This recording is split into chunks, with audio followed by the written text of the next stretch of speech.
일본 대표팀의 모리야스 하지메 감독이 8강전 상대인 베트남과 박항서 감독을 경계했다.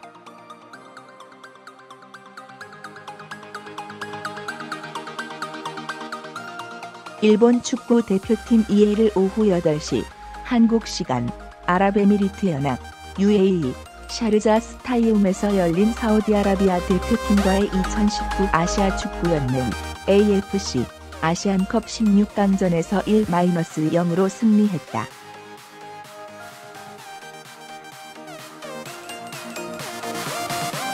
이로써 일본은 24일 오후 10시 베트남과 8강전을 치른다.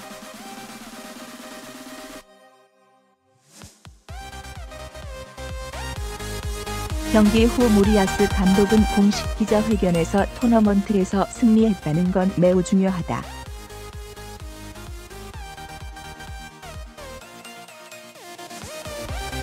사우디는 아시아에서 강팀이다.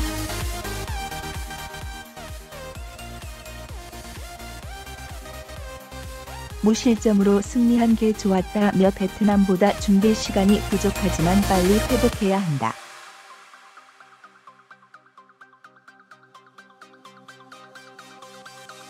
다음 경기를 잘 준비하겠다고 말했다.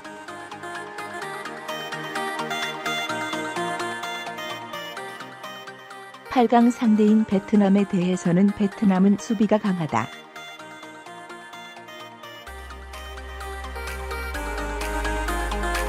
또 공격과 수비 전환 능력이 좋다.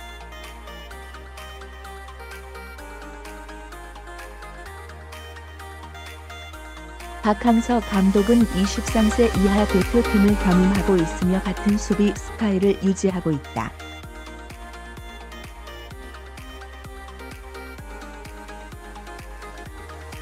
그는 경험도 풍부하고 빼어난 역량을 갖춘 감독이라고 평가했다.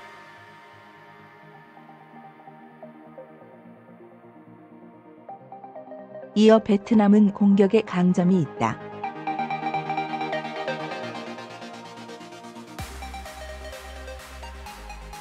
공격 쪽에 재능 있는 선수들이 많다.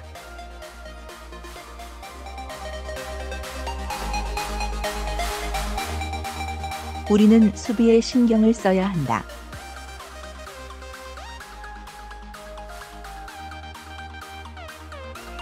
전반적으로 수비할 때 조심해야 한다고 경계심을 드러냈다.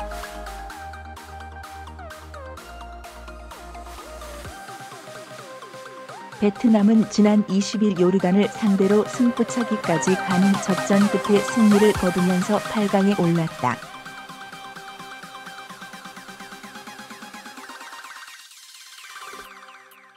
이어 일본이 21일 사우디아라비아에 1-0으로 승리하면서 두 팀의 맞대결이 성사됐다.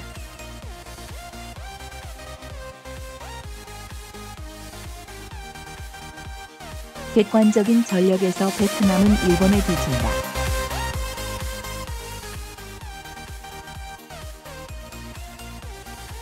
박항서 감독도 일본이 8강에 오르자 일본과 비교하면 전력이 부족한 것을 알고 있다.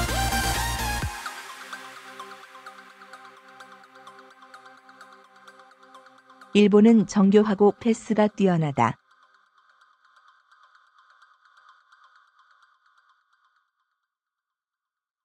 상대 허점이 보이면 놓치지 않는다고 높게 평가했다.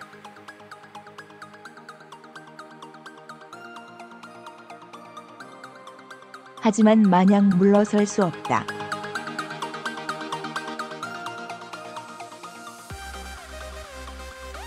베트남이 이번에 일본을 이기면 사상 처음으로 아시안컵 준결승 진출이라는 성과를 낼 수 있다.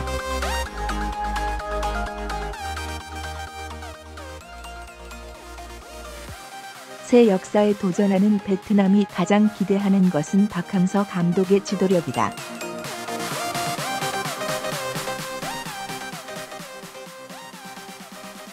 박항서 감독은 지난해 8월에 열렸던 아시안게임에서 일본을 1-0으로 꺾은 바 있다.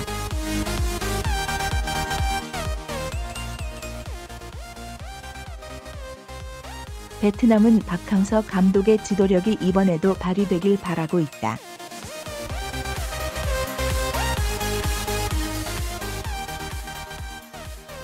물론 6개월 전과 비교하면 일본의 선수단 변화가 많다.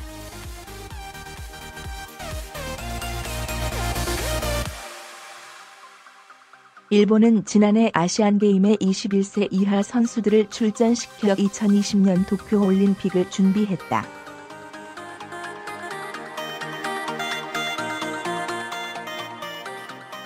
그러나 이번 아시안컵 명단에는 아시안게임에 나섰던 선수들의 이름을 볼 수 없다.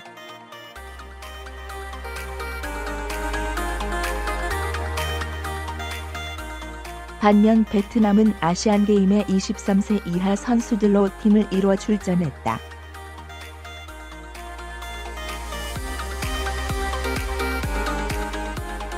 와일드카드도 3장을 모두 사용, 최상액 전력으로 대회에 임했다.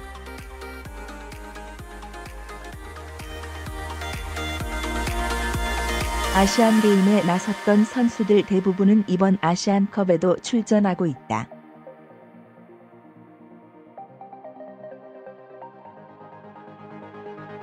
일본의 선수단은 바뀌었지만 변하지 않은 것도 있다.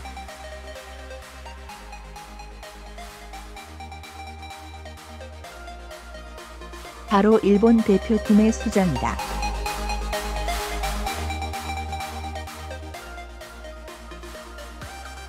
모리야스 레이 대표팀 감독은 지난해 여름 아시안게임 대표팀을 맡아 대회에 나섰다.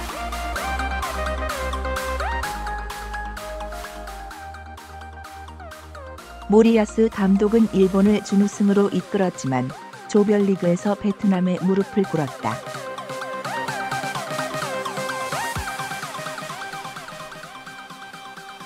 당시 모리야스 감독은 내가 큰 그림을 그리는 부분에서나 선수들에게 동기를 부여하는 것에서 모두 부족했다고 패배를 인정한 바 있다.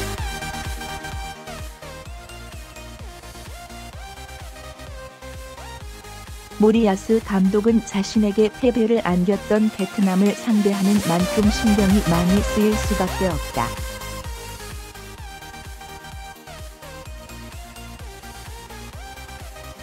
게다가 베트남이 극적으로 16강에 진출한 뒤 8강전까지 오르면서 자신감이 상당하다.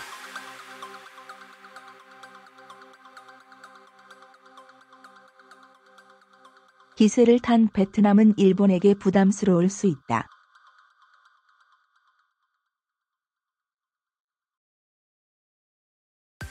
또한 일본을 이기는 방법을 알고 있는 박항서 감독의 존재도 일본 입장에서는 껄끄럽다.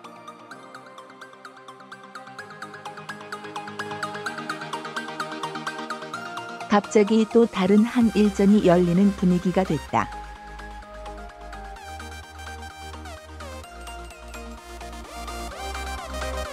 박항서 60 감독의 베트남이 일본과 2019 아시아 축구연맹 AFC 아시안컵 8강전에서 격돌한다.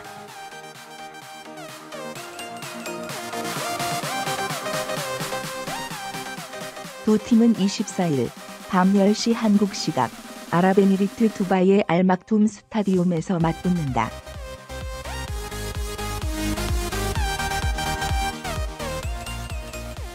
베트남으로서는 아시안컵에서 4차례 1992, 2000, 2004, 2011년 나우승한 일본이 무척 부담스러운 상대다.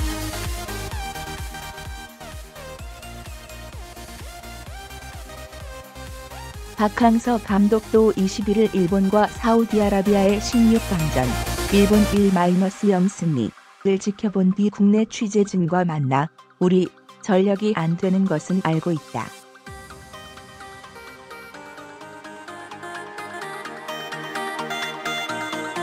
일본은 거의 다 유럽에서 뛰는 선수들이다.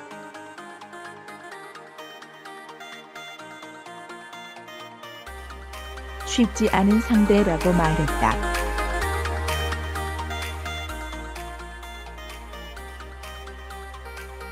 일본은 특히 개인기와 패싱 능력이 뛰어나다.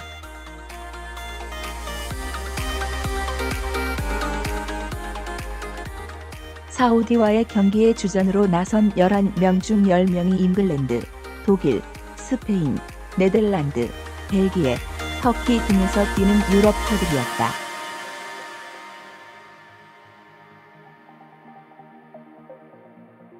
1m 89, 87의 거구인 주장 요시다 마야, 30은 잉글랜드 프리미어리그 사우샘프턴 소속 베테랑 중앙 수비수다.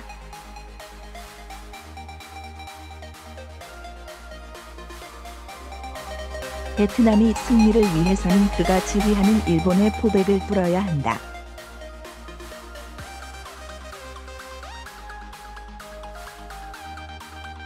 요시다는 사우디와의 16강전에서 헤딩 결승골을 꽂아 넣은 1m 88의 장신 도미아스 다케히로, 20일 벨기에 신트트라 위덴서와 센터백을 보고 있다.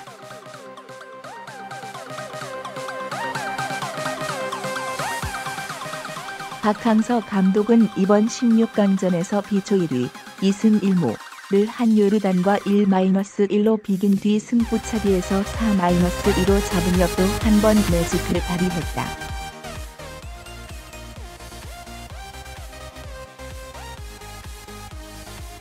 베트남 선수들의 상승세를 보면 일본과 한 번 해볼 만하다.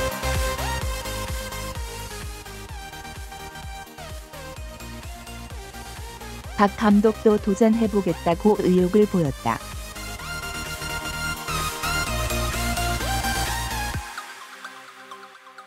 베트남은 아시안컵에서 2000년 이후 두 차례 일본과 격돌해 2패를 당했다.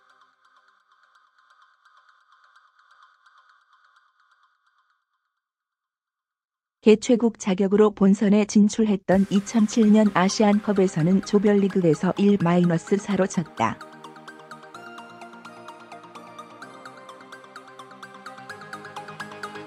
베트남은 이번 대회 조별리그 D조에서는 이라크에 2-3, 이란에 0-2로 졌고 예멘한테만 2-0으로 이겼다.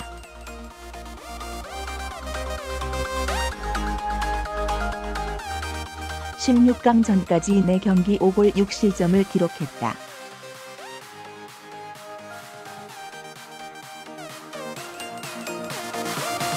공격력은 나쁘지 않지만 강팀을 만났을 때 수비가 무너졌다.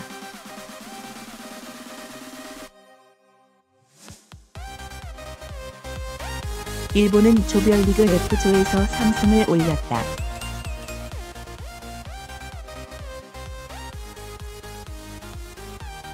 투르크메니스탄을 3-2, 오만을 1-0, 우즈베키스탄을 2-1로 눌렀다.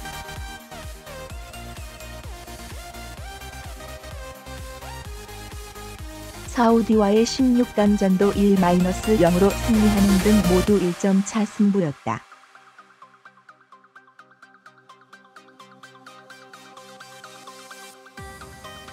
그만큼 승부 근성이 강한 팀이다.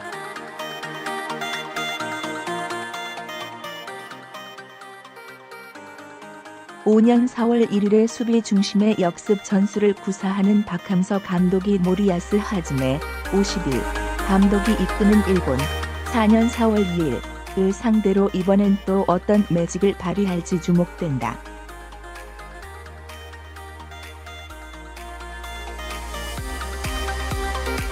박항서 감독의 베트남과 일본의 8강전이 성사됐다.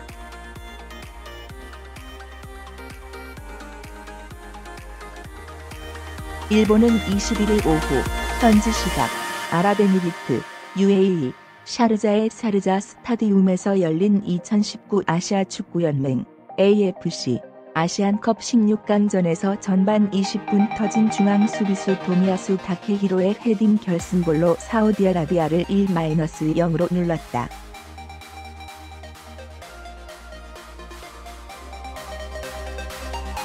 조별리그 F조에서 3연승을 거둔 일본은 24일 밤 10시 한국 시각 두바이의 알막통 스타디움에서 요르단을 승부차기 끝에 누르고 8강에 오른 베트남과 4강 진출을 다투게 됐다.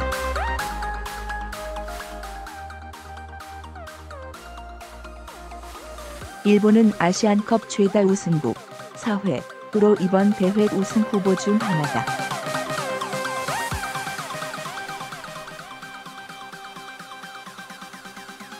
사우디는 이날 전반전 동점률 70%를 기록하는 등 경기를 지배하고 슈팅도 많았으나 골을 넣지 못하고 무너졌다.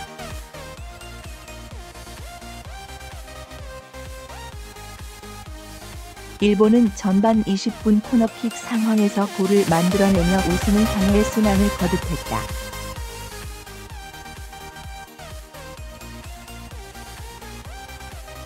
일본이 8강에 오르면서 또 하나의 한일전이 성사됐다.